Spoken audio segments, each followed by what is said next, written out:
आदाब, नमस्कार। मैं रफ़ीक अहमद। आप देख रहे हैं इस वक्त न्यूज़ इंडिया तक के लाइव चैनल को। मैं इस वक्त एक बहुत ही ख़ास मेहमान के साथ में लाइव आया हूं, जिनसे बातें होंगी और चुनाव की जो माहौल बने हुए हैं उस चुनाव के माहौल पर भी हम लोग बात करेंगे। और साथ ही साथ जो हमारे साथ शख्स जुड़ेंगे उनके राजनीतिक करियर के बारे में बात करेंगे। कुछ सिवान की सदर सदर की जो राजनीति होती है और किसके इर्द गिर्द घूमती रहती है, हम उस पर भी बात करेंगे। और इन तमाम बातों को करते हुए हम ये भी जानने की कोशिश करेंगे कि किस तरीके की जो राजनीति होती है और किस तरीके से एक एक नाम लेकर या फिर अपनी राजनीति को चमकाने की जो कोशिश कुछ लोग करते हैं, कुछ खास नाम लेकर या कुछ खास पॉइंट को बात कर कर, लेकिन जिसके नाम को लेकर बात किया जाता है वही बंदा प्रकाश में नहीं होता है। तो खैर, हम बात करेंगे। आज एक बहुत ही हमारे साथ खास मेहमान है और सिवान के श्रीकांत भारती जी के नाम को आपने सुना होगा। उनकी हत्या के बारे में बहुत चर्चाएं हुई थी। आज उन्हीं के पुत्र हमारे साथ जुड़े हुए हैं, सत्यम भारती जी। सत्यम भारती जी, आपका स्वागत है इस लाइव प्रोग्राम में। जी नमस्कार। तो सत्यम भारती जी हैं जो हमारे साथ जुड़े हुए हैं और ये वार्ड 22 के पार्षद भी हैं, वार्ड पार्षद भी हैं।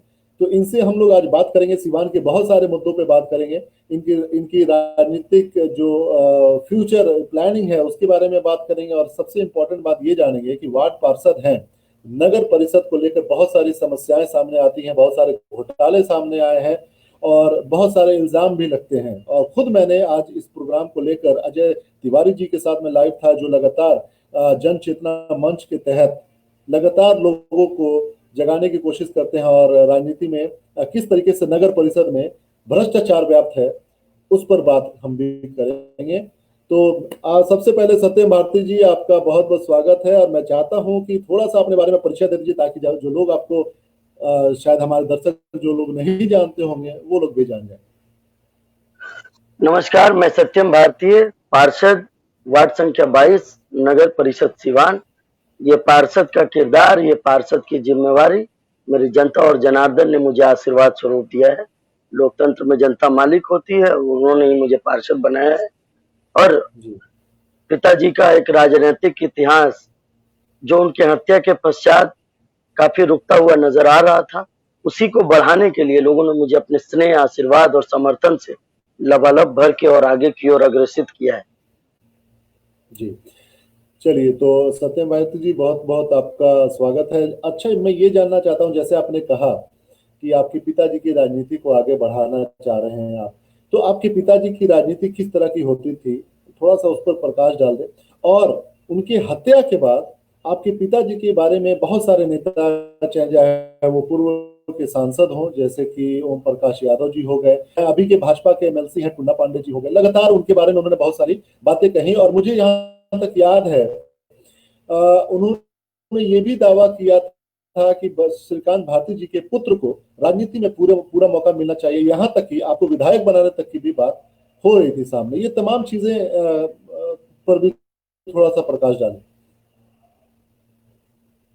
देखिए, जहां तक मुझे याद है कि मेरे पिताजी का जो राजनीतिक और सामाजिक जीवन था वो 1 to 1 था। 1 to 1 का मतलब है कि हर एक व्यक्ति से व्यक्तिगत रिश्ते, हर एक व्यक्ति से व्यक्तिगत लगाव, हर एक व्यक्ति के साथ व्यक्तिगत सम्मान का आदान और प्रदान, और समाज में व्याप्त कुरीतियों के खिलाफ, अपराध एवं अपराधियों के खिलाफ उन्होंने अपने आवाज को बुलंद करने का कार्य अपने राजनीतिक जीवन की शुरुआत से ही करी। परिणाम स्वरूप उनकी राजनीतिक हत्या अपराध और अपराधियों ने ही की।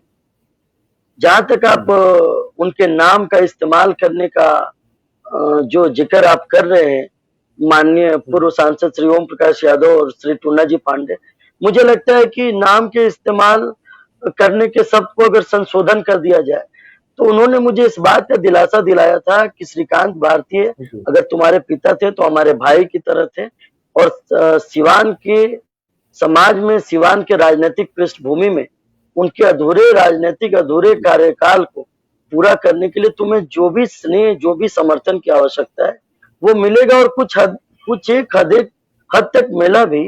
और जहां तक आपने अभी एक बात करी है कि विधानसभा का प्रत्याशी, इसके पिछले साल जब 2015 में चुनाव हो रहे थे विधानसभा के, उसके जी पूर्व मेरे पिताजी की हत्या हुई थी। और हत्या के पश्चात जी बिहार प्रदेश से लेके केंद्र स्तर के तमाम नेता ने ही यही बातें करी थी कि सिवान के राजनीतिक पृष्ठभूमि में हिस्सेदारी की बातें करी थी, मुझे आगे बढ़ाने की बात करी थी। और उस समय मेरी कोई राजनीतिक पृष्ठभूमि नहीं थी। मेरी राजनीतिक पृष्ठभूमि, अगर मैं एक्टिव पॉलिटिक्स में आया तो जी 2017 के नगर परिषद के चुनाव में, पार्षद का चुनाव लड़ने के बाद आया हूँ। उसके पहले उन्होंने मेरे माँ के लिए, चूंकि बिल्कुल मेरी माँ मेरे पिता की विधवा थी, और उनके प्रति जो संतावना और जो लगाव था पूरे समाज का, उसी को देखते हुए वो बोलते थे जी कि इस चीज को नजरअंदाज नहीं कर सकते, और जी समय रहते हम आपको एक वाजिब हिस्सेदारी दिलाने का बिल्कुल। संकल्प लेते तो हैं। क्या लगता है कि मतलब ये वाजिब जो जिम्मेदारी, कहीं आपको आप वार्ड पार्षद हैं इस वक्त, वार्ड पार्षद हैं और जी आप चाहते हैं कि जो आपको मुआवजा कहिए या फिर आपको जो मिलना चाहिए एवज में, जो आपके पिताजी राजनीति करते थे और बहुत एक्टिव थे, उसमें आपको किस तरीके से मतलब लगता है कि शायद पीछे छोड़ दिया गया है या फिर ध्यान नहीं दिया जा रहा? क्योंकि मैं देख रहा हूँ कि भाजपा के और भी बहुत सारे लोग हैं, चाहे वो आपके नगर परिषद से ही जुड़े हुए हो गए हों या फिर और भी बहुत सारे लोग हों, वो कहीं ना कहीं बहुत एक्टिव हैं। इस बीच में कहीं ना कहीं आपकी मतलब आप कहीं पीछे छूटते हुए दिख रहे हैं क्या? देखिए, पीछे अगर छूटते हुए दिखते तो भारतीय जनता पार्टी के युवा मोर्चा के मैं जिला उपाध्यक्ष के पद पर बैठाया नहीं जाता पार्टी की तरफ से। रही बात आपने नगर परिषद के कुछ पार्षद, उप सभापति या और लोगों की बातें करी है, तो देखिए सवाल ये है कि मेरे पिता ने मुझे सिखाया है कि जमीर और मोरल के साथ कॉम्प्रोमाइज करके ना उन्होंने राजनीति करी थी, ना मुझे उन्होंने सिखाया, और ना ही उन्होंने कभी अपराधियों के साथ समझौता किया, ना मैं किया था, ना मैं किया हूं, ना मैं कभी करूंगा।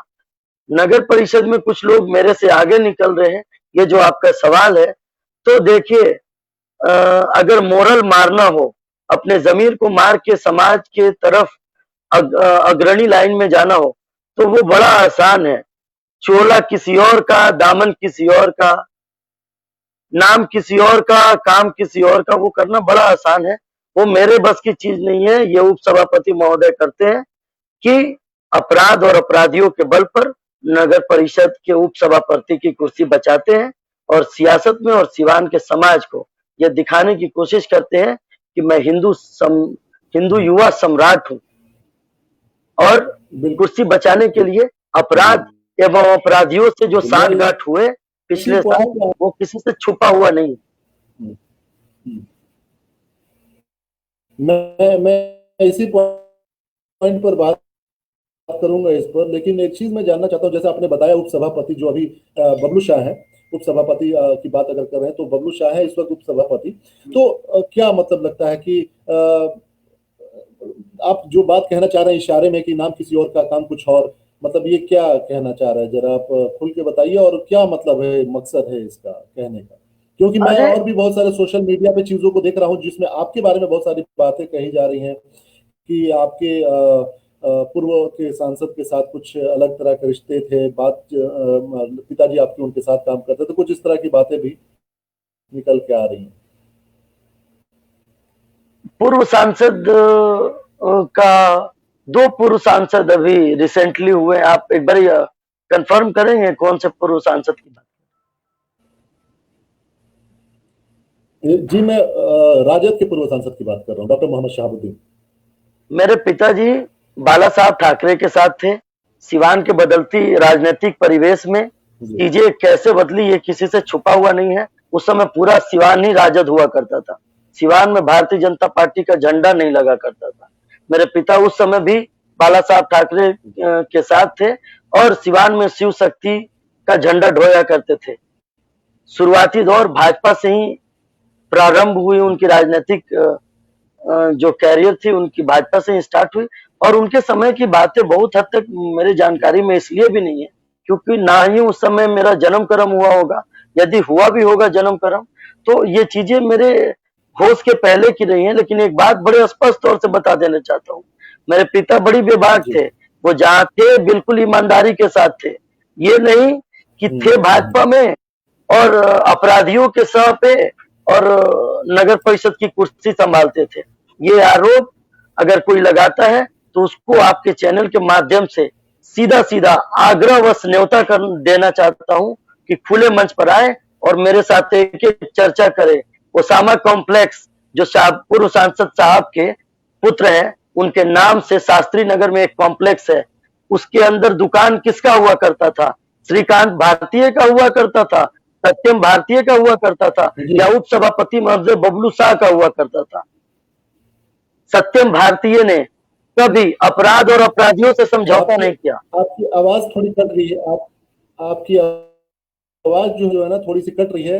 थोड़ा आप पिछले 5-10 सेकंड की जो बात आपने बोला है वो कट गई थी आवाज। मैं आपकी आवाज में भी बार बार ब्रेक महसूस कर रहा था। बात कर रहे थे वहां से आवाज कट गई। अब मेरी आवाज आप सुन पा रहे अच्छे से? जी। आपने पूर्व सांसद की बातें करी, वो मेरे जन्म के पूर्व का मामला हो सकता है या वो मेरे होश के पूर्व का मामला हो सकता है। और रही बात मेरे पिता के बारे में, तो दुकान की बात कुछ आप, हाँ, मैं वही पे ले आ रहा हूँ आपको। मेरी आवाज सुन पा रहे हैं आप? जी। ओसामा कॉम्प्लेक्स, शास्त्री नगर स्थित ओसामा कॉम्प्लेक्स में श्रीकांत भारतीय का दुकान और सत्यम भारतीय का दुकान नहीं हुआ करता था। वहां बैठ के हम अपनी रोजी रोटी नहीं चलाया करते थे। वहां इन्हीं के लोग और इन्हीं के परिवार के लोग बैठ के दुकानदारी करते थे। सिवान नगर सभापति की कुर्सी बचाने के लिए अपराध एवं अपराधियों के दामन के साथ साठगांठ सत्यम भारतीय ने नहीं किया था। पूर्व अपराध एवं अपराधियों के साथ साठगांठ बबलू शाह उप सभापति महोदय ने किया। और आपको एक जानकारी के लिए बात बता दूं, इस वीडियो को संभाल के रखिएगा। मैं जो बात बोलता हूं बड़े बेबाकी से और बड़े ऑथेंटिक होकर बात करता हूं। मेरा ये बात अगर कहीं नोट कर सकते हैं तो नोट कर लिया जाए। और सिवान के इतिहास में जब भी सिवान का इतिहास लिखा जाएगा, ये जरूर लिखा जाएगा कि जब भी मुझे सियासत में सत्ता की और सत्ता की कुर्सी की जरूरत होगी, अपराध और अपराधियों का अगर वोट मुझे पड़ता है तो मैं उस वोट को निकाल के उन्हें वापस लौटा दूंगा और कहूंगा कि ये अपराध और अपराधी जगत के लोग, मुझे आपके वोट की जरूरत नहीं है। आपके वोट से मुझे सियासत और सत्ता का तो सुख मिल सकता है, लेकिन मेरा दामन और मेरा वैलेट दागदार हो जाएगा और ये मैं या मेरे पिता का आत्मा कतई बर्दाश्त नहीं कर सकता है। अच्छा, एक चीज बताइए सत्यम भाई, आप भी भाजपा से जुड़े हुए हैं और बबलू शाह भी भाजपा से जुड़े हैं जिनका नाम आप लेते हैं, लेकिन ये बात बताइए कि ऐसा क्या बात सामने आ गई है कि फिर आप लोग एक दूसरे के ऊपर में कटाक्ष कर रहे हैं, दूसरे के ऊपर में बातें कर रहे हैं? कटाक्ष अलग बात है, मैं तो जो बातें कर रहा हूँ वो हकीकत है साहब, पूरा सिवान जानता है। अगर वो मेरे पिताजी के बारे में ये बोल रहे हैं कि शहाबुद्दीन साहब के साथ रहते थे, पूर्व सांसद शहाबुद्दीन के साथ उनका कार्यकाल रहा है, तो मुझे ये बताइए ना, आप जो घूम घूम के कहते हैं कि पूर्व सांसद ने आपको मारा, तो ये कौन सा लॉजिक है कि पूर्व सांसद आपको मारते भी है, आपका इलाज भी कराते हैं और उनके पुत्र के मार्केट कॉम्प्लेक्स में आप बैठ के दुकानदारी भी करते हैं? ये काम तो सत्यम भारतीय और श्रीकांत भारतीय के परिवार ने न किया है, न कर रहे हैं, न करेंगे।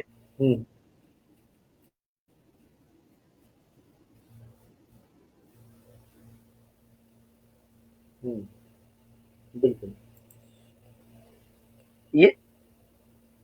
ये जो प्रकरण है, ये उप सभापति महोदय को ही शोभा देता है कि चोला किसी और का, दामन किसी और का। बात हिंदुत्व की करेंगे। अच्छा, एक बात बताइए, फिलहाल जी वही उसी पॉइंट पे मैं आने वाला था कि आप लोग नगर परिषद से जुड़े हुए हैं, नगर पार्षद हैं आप और नगर परिषद के वो उप सभापति हैं, लेकिन मैंने अभी एक हाल फिलहाल में खबर देख रहा था, कुछ न्यूज देख रहा था जिसमें बबलू शाह इस बात को दिखाने की कोशिश कर रहे थे कि वो संघ से जुड़े हुए हैं, शाखा से जुड़े हुए हैं, या फिर किसका किसका झंडा ढो रहे हैं। तो क्या कहने का मतलब है ये, क्या ये राजनीति आपको सही लगती है जिसमें आप किसी एक समाज के साथ ज्यादा जुड़ा हुआ दिखाई देते हैं? क्या कहते हैं? अरे उनसे मैं तो आपके चैनल के माध्यम से कहना चाहता हूँ, मैं आपको भी ये आग्रह करना चाहता हूँ, आप उनसे सवाल पूछिए कि साहब आप अपना स्टैंड क्लियर कीजिए, आप किसके साथ हैं? अपराध एवं अपराधियों के साथ हैं या सियासत में आप किसी भी हद तक जा सकते हैं? एक बात मैं आपको बता देना चाहता हूँ, सिवान में सुधीर पांडे की हत्या हुई थी, जी वो हत्या बहुत चर्चित हत्या था। और गेट किसका बनता है साहब? ये किसी से छुपा हुआ है? अपराधियों के मकबरा पे मार्बल लगाने का काम सत्यम भारतीय नहीं करते हैं।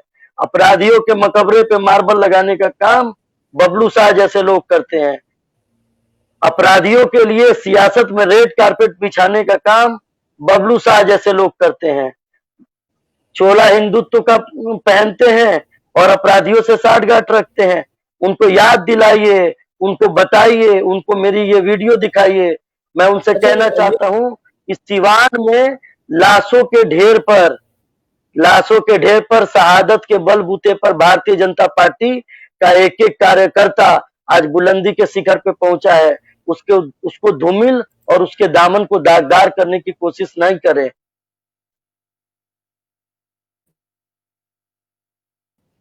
अच्छा सत्यम भाई, आप जो बार बार कह रहे हैं कि अपराधियों से सांठगांठ, अपराधियों से सांठगांठ, क्या मतलब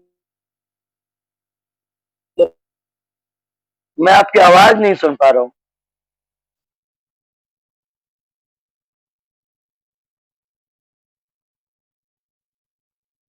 है? अपराधियों से सांठगांठ फिर किस तरह की?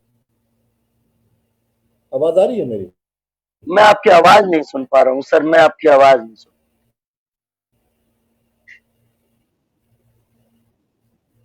आप मुझे सुन पा रहे जी जी, हैं सत्यम भाई? बिल्कुल बिल्कुल बिल्कुल सुन पा रहा हूँ। मैं ये कई ऐसे मतलब भ्रष्टाचार के मामले सामने आए हैं, चाहे वो दाह नदी के पास का मामला हो या एनक्रोचमेंट का मामला हो, जमीन खरीद का मामला, सैनिटाइजर खरीदने का मामला हो, या फिर बहुत और भी बहुत सारे कूड़ेदान खरीदने के मामला हो।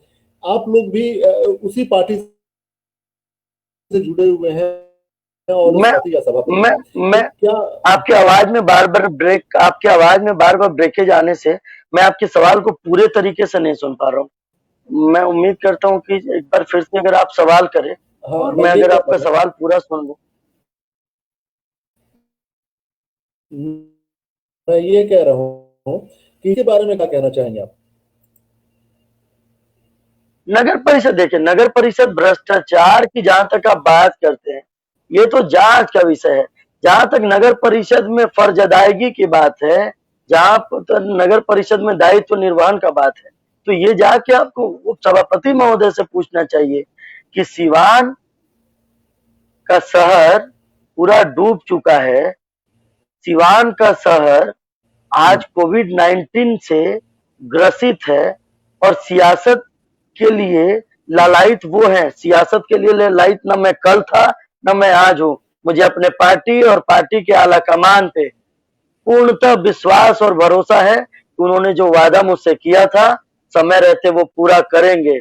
मेरे पिता की शहादत अगर उनकी आंखों में आज भी उस शहादत की आग जलती होगी, तो निश्चित तौर पर मुझे वो मौका मिलेगा। और मैं आग्रह भी करना चाहता हूँ श्रीमान टूना जी पांडे जो वर्तमान एमएलसी हैं कि साहब आप 2019 में सियासी गलियारों में कहीं पे निगाहें, कहीं पे निशाना साधते हुए हमारे पिता के नाम को हम्म, और विधानसभा के रूप में हमारी माता जी के नाम को और मेरे नाम को लगातार उछाल रहे थे। आज वो वक्त आ गया है, आप 2 कदम चलिए और मेरे परिवार को मेरे पिता के शहादत के बाद जो हिस्सेदारी मिलनी चाहिए उसके बारे में बात करें। मुझे नहीं लगता है कि मुझे इसके बारे में बात करना चाहिए। मेरे बारे में सोचने वाले मेरे अभिभावक, मेरे गार्जियन, मेरे तमाम शुभचिंतक लोग पार्टी में हैं। मुझे उम्मीद और विश्वास है कि वो लोग निश्चित तौर पर समय रहते मेरे बारे में अवश्य। हम्म, बिल्कुल बिल्कुल, अच्छी बात। तो ये बताइए, आपके नाम के, आपके पिताजी के नाम के इस्तेमाल का नाम और पहचान और किसी खास चीज को सिंबॉलिक वे में किया जाने लगा है। अगर आप क्या विकास की बात करेंगे, अगर आप तरक्की के बारे में बात करेंगे, डेवलपमेंट के बारे में बात करेंगे, तो क्या आपको लगता है कि जो अभी के मौजूदा विधायक हैं, सिवान नगर परिषद के ही विधायक की अगर बात कर लें, वो भी भाजपा के यहाँ व्यासदेव साहब, तो क्या लगता है आपको कि क्या आपको सिवान में उस तरह के कुछ डेवलपमेंट दिखाई देखिए, देगा? अब एक पुरानी पीढ़ी है, एक और नई पीढ़ी है। पुरानी पीढ़ी की जहां तक बात करते हैं उसके एक अपने इंफ्रास्ट्रक्चर है, अपने काम करने के तरीके हैं। नई पीढ़ियों के अपने काम करने के तरीके हैं। यदि मैं मुझे अगर पार्टी के द्वारा आगे बढ़ाया जाता है, सिवान की जनता के द्वारा। और एक चीज मैं और बताना चाहता हूँ कि चुनाव लड़ाना और जिताना जनता का कार्य होता है। लोकतंत्र में जनता मालिक होती है। जनता यदि मुझे मौका देती है तो मैं एडुकेशन पे काम करूंगा, मैं हेल्थ पे काम करूंगा। आज अगर हेल्थ और एडुकेशन पे सुचारू रूप से काम किया गया होता तो मुझे नहीं लगता है कि हमारा बिहार कोविड-19 से त्रस्त होता। तो ये पुराने पीढ़ी के काम करने के तरीके में और नई पीढ़ी के काम करने के तरीके में निश्चित तौर से अंतर तो होता है।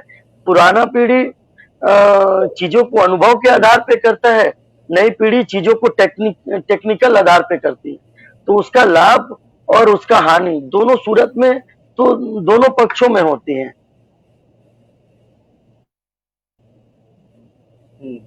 लेकिन चूंकि तकनीक का अच्छे से इस्तेमाल किया जाए तो फायदा ज्यादा है, इससे समाज को, पूरे युवा वर्ग को और पूरे देश को। ये बात अच्छी है आपकी। लेकिन मैं ये पूछना चाह रहा था कि जैसे कि अगर आप भी नगर पार्षद हैं, आप वार्ड पार्षद हैं और नगर परिषद में आपका एक स्थान है, इसके अलावा जो आप बातें कर रहे हैं, आप जब किसी चीज की बदलाव की शुरुआत करते हैं तो जो नगर परिषद में भ्रष्टाचार के बहुत सारे मामले सामने आए हैं, आप कह रहे हैं कि जांच का विषय है, लेकिन जांच भी हुआ है, उसमें बहुत सारी चीजों में बातें सामने आई है निकलकर। जमीन खरीदने को लेकर पैसे का जो जिस तरीके से बंदरबाट हुआ वो भी बात सामने आई। तो आप उसमें किस तरीके से, क्यों नहीं आप इस तरह के भ्रष्टाचार से आवाज क्यों नहीं उठाते हैं? आप अगर आवाज उठाएं तो हो सकता है पूरी सीवान की जनता आपका साथ दे, क्योंकि नगर परिषद के कार्य से सब लोग कहीं ना कहीं क्षुब्ध हैं, परेशान हैं। देखिए, पूरे अगर नगर परिषद की बात करें तो सिंधु सिंह जो मेरी माननीय सभापति हैं, उन्होंने, वो एक घरेलू महिला है। घरेलू महिला को अचानक से सिवान के सभापति की कुर्सी पर सिवान के आम और आवाम ने बैठाया है, तो वो प्रयास तो कर ही रही है। रही बात भ्रष्टाचार की, भ्रष्टाचार, जहां तक भ्रष्टाचार और जांच का विषय है तो हमें, आपको और इस देश के आम और आवाम को न्यायपालिका पर तो भरोसा रखना ही होगा। अगर जहां तक भ्रष्टाचार पर उंगली उठाने वाली बात है तो आपका ध्यान आकृष्ट कराना चाहते हैं। इसके पिछले बोर्ड में भ्रष्टाचार की कुछ चीजें सामने आई थी, क्या उनके ऊपर केस नहीं हुआ? क्या उनके ऊपर मुकदमे दर्ज नहीं हुए? निश्चित तौर पर न्यायपालिका में बोझ ज्यादा है, बर्डन ज्यादा है, चीजें स्लो हो सकती हैं, लेकिन न्यायपालिका पर हमारे और आपके जैसे शिक्षित और इस देश और इस सिंधु सिंह पर की वो बातें आपकी बिल्कुल वैसी ही है जैसे कि हमारे देश के प्रधानमंत्री कहते हैं, भैया मैं तो चाय बेचने वाला हूँ और चीजें। नहीं, देखिए, एक बात बताइए, ऐसे नहीं होता है। नहीं, आपने सवाल सियासत से जुड़ा हुआ किया। मैं आपको 1 मिनट रोकना चाहता हूँ। आपने सवाल सियासत से जुड़ा हुआ किया। मैंने एक लाइन में उस चीज को परिभाषित करने की कोशिश की कि सिंधु सिंह सभापति हो सकती हैं, लेकिन सियासत से जुड़ी महिला ना वो कल थी ना आज है।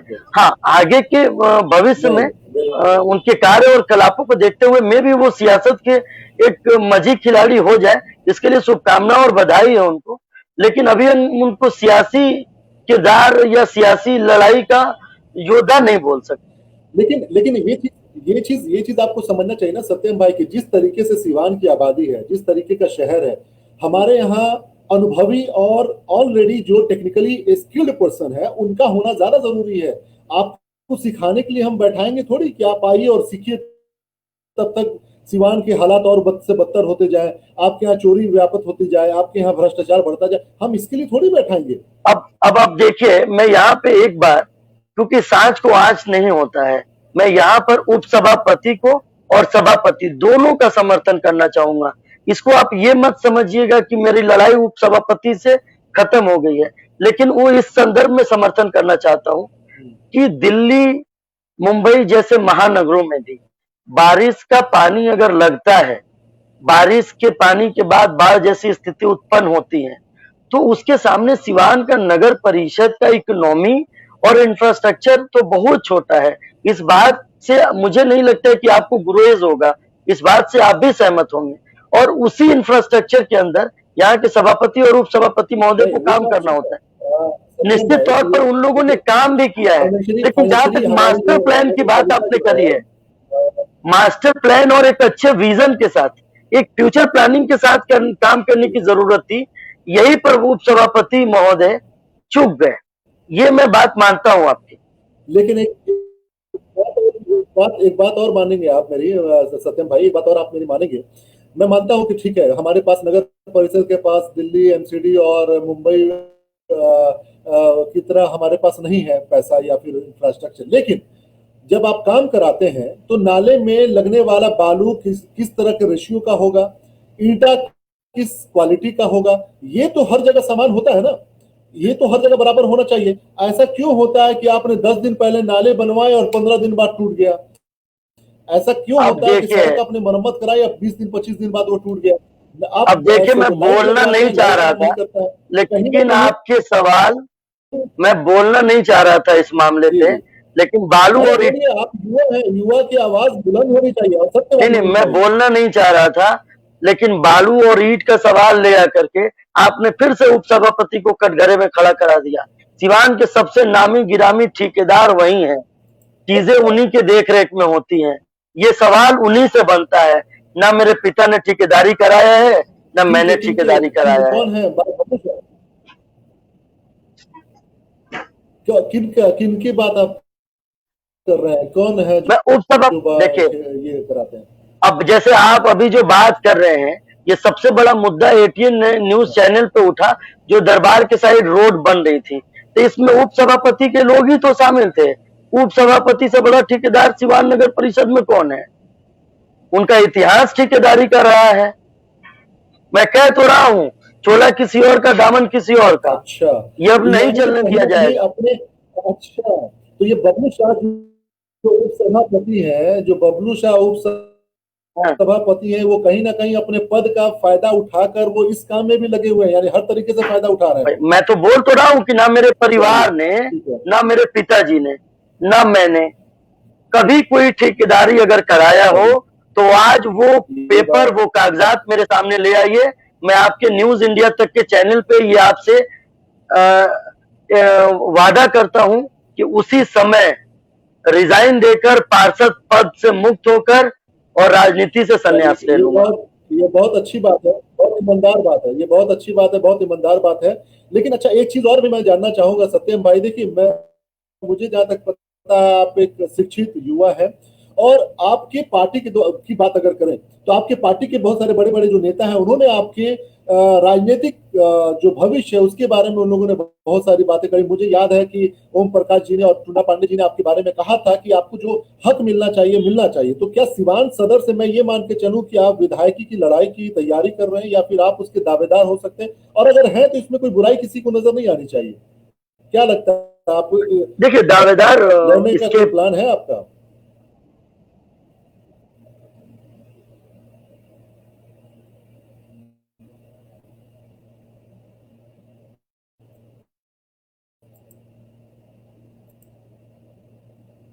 आवाज आपकी कट गई।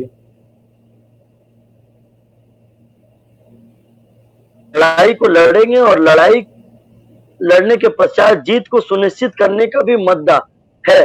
मैं तो ये कहना चाहता हूं कि अगर स्थानीय विधायक माननीय व्यासदेव प्रसाद जी यदि चुनाव नहीं लड़ते हैं और किसी युवा की उम्मीदवारी यहाँ निश्चित की जाती है, तो फिर उस युवा की उम्मीदवारी के लिस्ट में सत्यम भारतीय क्यों नहीं? चाहे वो एडुकेशन का मामला हो, चाहे विजन का मामला हो, चाहे कैपेसिटी का मामला हो, चाहे कैलिबर का मामला हो। अगर मेरे साथ कोई बैठे, तर्क करे, और तर्क करने के बाद मेरी बातें अगर उसे अच्छी लगती है, तो निश्चित तौर पर युवा अगर है, तो अभी देखिए, मैं बार बार बचना चाह रहा था उपसभापति के बात से, लेकिन घूम फिर के बातें वहीं पे आ रही है। उनके कुछ शागिर्द हैं जो बड़े बड़े अक्षरों में यंग बीजेपी, युवा तुर्क, युवा बीजेपी, युवा उम्मीदवारी की बात करते हैं। मैं आपके चैनल के माध्यम से उन्हें बता देना चाहता हूं कि मेरे दाढ़ी के बाल एक भी सफेद नहीं हुए हैं। वो उनको जाके देखे जिनके सफेद हुए हैं। युवा तुर्क को युवा तर्क से गुजरना पड़ता है, और मुझे लगता है कि आपके स्नेह, आपके आशीर्वाद और सिवान की जनता के भारी जनमत और अपार समर्थन से मेरे पास तर्क करने का मद्दा तो है ही।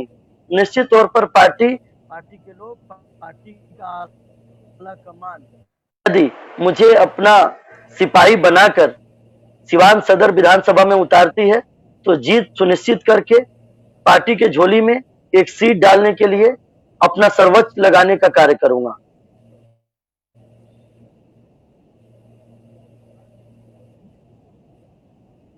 अच्छा, एक चीज और भी मुझे बताइए, आप एक युवा हैं, आप एक विजनरी इंसान हैं, ऐसा नहीं लगता है कि आप अभी उपसभापति का नाम ले रहे थे तो मैंने कहीं ना कहीं देखा है उनका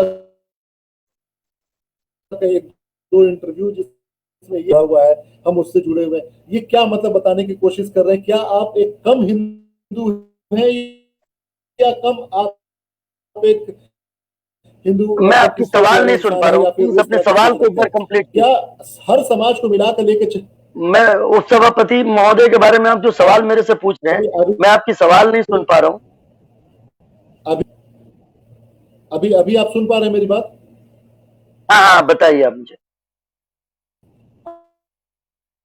ओके, मैं ये कह रहा हूँ जो कहीं ना कहीं इस बात को आवाज ब्रेक कर रही है आवाज। हाँ हाँ, आप बताइए आप मुझे। ये कहना चाह रहा हूं कि क्या किसी जात धर्म के राजनीति को आप समर्थन करते हैं या कोई ऐसा करता है तो क्या इसको आप सही मानते हैं? आप किस तरह की राजनीति करना चाहेंगे? क्योंकि कहीं ना कहीं उपसभापति की भी जबान ऐसी दिख रही है कि मैं किसी खास संगठन से जुड़ा हूं जो एक खास तरह के समाज के बारे में बात करता है। उन्हें बोलिए कि सिर्फ सियासत के लिए, सभापति की कुर्सी बचाने के लिए साहब अपराध और अपराधियों से साठगांठ करिएगा और विधानसभा का चुनाव लड़ने के लिए हिंदू हिंदुत्व की बात करिएगा। अरे आपको सीखना है तो इस देश के यशस्वी प्रधानमंत्री से सीखिए।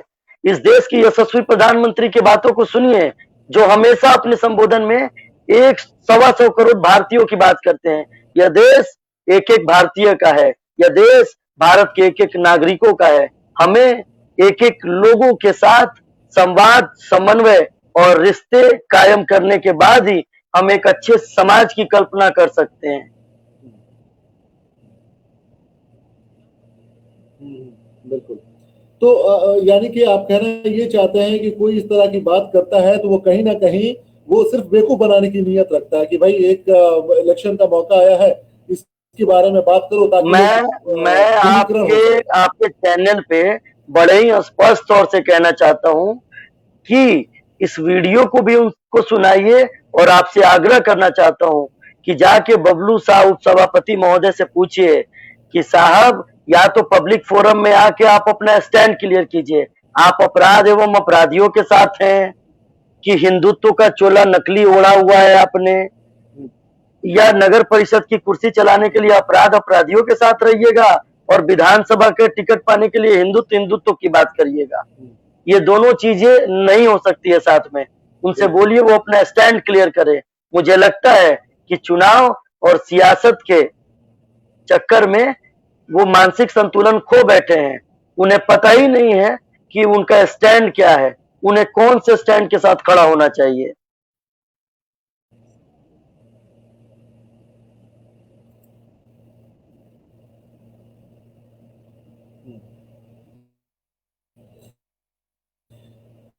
आपने अपनी बात को बहुत अच्छे से रखी। एक आखिरी सवाल आपसे पूछना चाहूंगा सत्यम भाई कि आपकी जो रही हुई आपके पिताजी की विरासत से मिली हुई है और उनके नाम पर सिवान में राजनीति करने वाले आपके बहुत सारे वरिष्ठ जो नेता है, चाहे वो ओम प्रकाश जी हो गए, चाहे वो टुन्ना पांडे जी हो गए, आपके पिता श्रीकांत भारती जी का नाम लेकर उन्होंने राजनीति किया है। कहीं ना कहीं इस बात को आपको क्या लगता है करने के लिए इस्तेमाल किया गया है किसी जानबूझ के लिए, खास किसी व्यक्ति को दिखाकर कि आप वोट दीजिए इनके खिलाफ, हम श्रीकांत भारती जी को इंसाफ दिलाएंगे, लेकिन आज तक आप जो है अपने अधिकार के लिए लड़ रहे हैं, तो क्या ये एक दोहरी चरित्र की पहचान नहीं है? नहीं, दोहरे चरित्र की बातें हम नहीं कर सकते हैं। मैं आपके सवाल को संशोधित रूप में अगर मैं जवाब दूं तो मैं सीधे सीधे ये कह सकता हूं कि सिवान में शहादत के बल पर लाशों के ढेर पर भारतीय जनता पार्टी का एक एक कार्यकर्ता मजबूत हुआ है। भारतीय जनता पार्टी सत्ता में आई है और अब समय आ गया है कि जिन परिवारों ने शहादत दिया, वो सुधीर पांडे का परिवार हो, वो चंदा बाबू का परिवार हो, वो मेरे शहीद पिता श्रीकांत भारतीय का परिवार हो, अब सियासत में, सिवान के राजनीतिक पृष्ठभूमि में, सिवान के सामाजिक ओहदे में उनको उचित स्थान देने का समय आ गया है। यदि अभी भी पार्टी की आला कमान, पार्टी के लोग, मेरे गार्जियन, मेरे अभिभावक स्वरूप, वहां बैठे लोग अगर इस बात को नजरअंदाज करेंगे तो मेरे जैसा एक अनाथ बालक जिसके पिता ने हंसते हंसते अपराध एवं अपराधियों के समक्ष सिवान को ना झोंकते हुए, सिवान को अपराध एवं अपराधियों से बचाते हुए अपने प्राण को न्यौछावर कर दिया, उसका दिल थोड़ा सा बैठ जरूर जाएगा। मैं जरूर हतोत्साहित महसूस करूंगा। अच्छा, तो सिवान में तो अपराध अभी भी हो रहे हैं सत्यम भाई, अभी भी लोगों की मौतें हो रही हैं, अभी भी लगातार हत्याएं हो रही हैं। गोपालगंज में पिछले 1.5 महीने में लगभग 10-15 हत्याएं हुई, सिवान में पिछले 2-3 महीनों में 20-25 मर्डर हुए। ये क्या मतलब, ये चीजों को खास किसी एक व्यक्ति से जोड़कर कहीं ना कहीं ये राजनीति करना सही आपको लगता है क्या? मतलब मुझे तो कहीं भी अभी सिवान में अभी तो मुझे लगता है उससे कहीं ज्यादा ये जंगल राज है। देखिए, जहां तक जंगल राज और मंगल राज की बात कर रहे हैं, मैं बड़ा टेक्निकल वे में इसका आपको जवाब देना चाहता हूं सीधे सीधे। वो दौर सिर्फ मैं स्वाद राजनीतिक हत्याओं और से बात प्री प्लान हत्याओं का था। नहीं नहीं, वो ये दौर चीजें जो है राजनीतिक हत्याओं और प्री प्लान हत्याओं का था। आज के दौर में जो हत्याएं हो रही हैं, मैं उससे हत्या मुकर हत्या नहीं रहा होती हूं। है, चाहे वो आप प्लान ये ये हत्या हत्याएं होती है। माँ बाप की जो गोद उजड़ते हैं वो आज भी उजड़ रहे हैं, है ना? लोगों को सड़क पे गोली मार दिया जा रहा है, मैं बिल्कुल आपकी चलते बात से फिरते में पूर्णतः किसी सहमत हूँ सर। मैं आपकी बात से पूर्णतः सहमत हूँ। मेरे जैसा जी कॉन्वेंट स्कूल का स्टूडेंट जो डीएवी पब्लिक से पढ़ के आया, दिल्ली में जाके पठन पाठन का कार्य किया, अगर कोई हत्या होती है उसको दोहरी मापदंड की नीतियों से मैं नहीं देख सकता हूँ। लेकिन टेक्निकल आंसर यही है इस पूरे सवाल का कि वो दौर पॉलिटिकल हत्याओं का था, वो दौर डर और दहशत का था। आज डर और दहशत निश्चित रूप से कम हुआ है, हत्याएं हो रही हैं, मैं इस चीज से इनकार ये नहीं तो कर आपके सकता आपकी हूँ। बात, हाँ, ये पहले भी लोग जी रहे थे, खा रहे थे, आज भी जी रहे थे, लोग खा रहे थे। डर का क्या मतलब? ऐसा तो था नहीं कि मतलब आज हत्या हो रही है, आज के हत्याओं को आप किसी और चीज के एंगल से देखिए। खैर, चलिए हम इसके बारे में किसी और से बात करेंगे जो इसके लिए ज्यादा जिम्मेदार है। मैं अभी चाहता हूं कि आप एक युवा के तौर पे सामने आए हैं और बहुत अच्छे से अपनी बात को आपने रखा है, लेकिन मैं एक चीज आपसे कहना चाहूंगा सत्यम भाई कि आप एक वार्ड पार्षद भी हैं, आपको अंदरूनी बातें बहुत अच्छे से पता है नगर परिषद की। मैं चाहता हूं कि आप अपनी आवाज को बुलंद कीजिए। सिवान की जनता हर सच्चे इंसान के साथ खड़ी रहती है हमेशा। वो कुछ नहीं देखती कि आप किस पार्टी से जुड़े हैं, आप किस धर्म से, आप किस जात से हैं, ये कोई मायने नहीं रखता है। सिवान की जनता हमेशा से सच्चे लोगों के साथ खड़ी रही। आप आज सिवान के इस समस्या के साथ खड़े रहिए कि क्यों हमारे पानी भर जाते हैं नाले में, क्यों हमारी सड़कें खराब हो जाती हैं। आप आवाज उठाइए अपने अंदरूनी जो भी भ्रष्टाचार है उसके खिलाफ, देखिए पूरे सिवान आपके साथ होगा। अभी भी बहुत देखिए, सारे जहां लोग तक कमेंट नाली कर में रहे हैं। यहाँ पे एक रिजवान साहिब, उन्होंने लिखा है कि पार्षद साहब जवाब दें कि इनकी रिस्पॉन्सिबिलिटी क्या है, हॉस्पिटल का बीड़ा क्या है।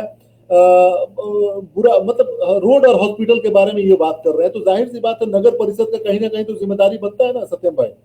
नहीं, और आप रोड उसी को लेके नगर अगर परिषद के मैं आपके उस दर्शक को तहे दिल से प्रणाम करता हूँ जिसने बड़ी बेबाकी के साथ ये सवाल करा है, और मैं उनको जवाब भी देने की कोशिश कर रहा हूँ कि रोड सड़क का जो मामला है वो नगर परिषद के अंदर निश्चित तौर पे आता है। और मैं भले ही उस जिस वार्ड की वो बात कर रहे हैं उस वार्ड का पार्षद नहीं हूँ, लेकिन अगर सदन का मैं मेंबर हूँ तो मैं उस सदन में वो अपनी चीजों को मुझे मेरे निजी मोबाइल पे या आपके न्यूज के वेबसाइट पे एक मैसेज करके मुझे बताएं, मैं निश्चित तौर पे अपने लेटर हेड पे उस चीज को लिखूंगा। और हम पार्षदों को अधिकार है कि हम 38 वार्ड में कहीं पर भी अपनी योजना का पैसा दे सकते हैं। अगर मेरी इच्छा हुई और मुझे लगा कि मेरे वार्ड में काम नहीं है, मेरा वार्ड ऑलरेडी विकासशील है और उस वार्ड को, उस नागरिक को, सिवान का एक एक नागरिक हमारे लिए उतना ही इम्पोर्टेंट है जितने मेरे वार्ड का नागरिक मेरे लिए इम्पोर्टेंट है।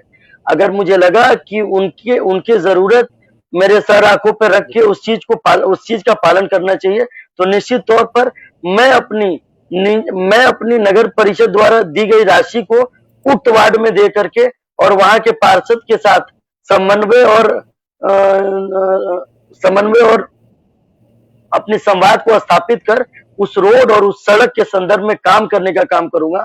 जहां तक हॉस्पिटल की बात है तो हॉस्पिटल निश्चित तौर पर नगर परिषद के अंदर नहीं आता है, लेकिन हर एक मानव जाति वहां अपने इलाज के लिए जाता है, तो हर एक मानव का इस पर सवाल पूछना और मेरे जैसे एक जिम्मेदार पार्षद का जवाब देना तो बनता ही है। हॉस्पिटल के लिए चीजें दिन प्रतिदिन, वो बिहार सरकार हो, भारत सरकार हो, कोशिश की जा रही है, टेक्निकली कोशिश की जा रही है कि दुरुस्त किया जाए।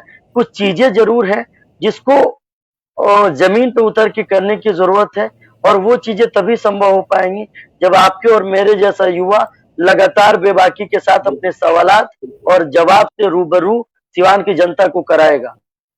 ये बात बिल्कुल मानने की है, इसमें कोई दो राय नहीं है। बिल्कुल बिल्कुल, मैं इस बात से बिल्कुल सहमत हूं कि आप एक बेबाकी के साथ अपनी बात को रख रहे हैं। बस मैं ये कहना चाहूंगा कि सिवान की जो जनता है वो चाहती है कि नगर परिषद के द्वारा जो ईमानदारी के काम होने चाहिए वो होते रहे, और उसमें आप जैसे युवाओं की आवश्यकता है जो अपनी आवाज को बुलंद करते रहें और स्ट्रांगली जनता की आवाज को जो जहां पहुंचना चाहिए वहां पहुंचाए। तो चलिए सत्यम भाई, आपका जुड़ने के लिए बहुत बहुत धन्यवाद। मैं आखिरी में कुछ अगर आप कहना चाहें तो मैं आपको 30 सेकंड का वक्त देता हूं, उसके बाद से हम लोग इस प्रोग्राम को खत्म करेंगे। मैं सिवान की जनता से यही अपील करना चाहता हूं, ठीक है, तो कि कोविड-19 को लेकर के जो परिस्थितियां बनी हुई हैं, मैं कल फेसबुक लाइव के माध्यम से कोविड-19 से जुड़े एक जरूरी दवा के बारे में भी सबको बताऊंगा, और मैं आपसे आग्रह करना चाहूंगा कि उस चीज को अपने न्यूज पे जरूर दिखाएं ताकि ज्यादा से ज्यादा लोग लाभान्वित हो। और इस दुख की घड़ी में, इस विपत्ति की घड़ी में ईश्वर समस्त संसार को कोरोना जैसे महामारी, अन्यत्र कई बीमारियों से निजात दिलाए, सभी लोग स्वस्थ, सुरक्षित अपने अपने घरों में रहें, यही ईश्वर से कामना और प्रार्थना है। बहुत बहुत धन्यवाद। बहुत बहुत धन्यवाद आपका सत्यम भाई। इस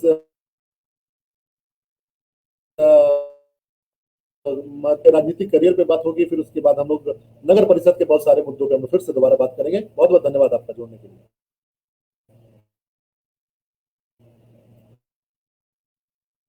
आप थे सत्यम भारती, जो वार्ड नंबर 22 के वार्ड पार्षद भी हैं, और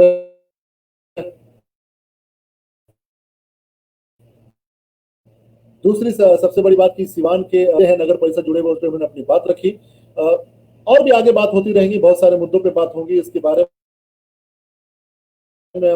नगर परिषद की जो चेयरमैन है, मैं उनसे भी कोशिश करूंगा कि उनसे मैं बात करूं, और उनसे बहुत सारे सवाल हैं जो उनसे किया जा सके, क्योंकि बहुत सारे सवाल उठ रहे हैं। जैसे आप देख सकते हैं सैनिटाइजर कहां से खरीदा गया उसका पता नहीं है। बहुत सारे ऐसे बातें सामने आ रही हैं जो नगर परिषद पे सवाल खड़े कर रहे हैं। तो चलिए बने रहिए आप लोग, और इस वीडियो को हो सके तो ज्यादा से ज्यादा शेयर करिए ताकि आपकी आवाज लोगों तक पहुंचती रहे और हम तमाम लोग सवाल करते रहें आपके प्रतिनिधियों से। बहुत बहुत धन्यवाद।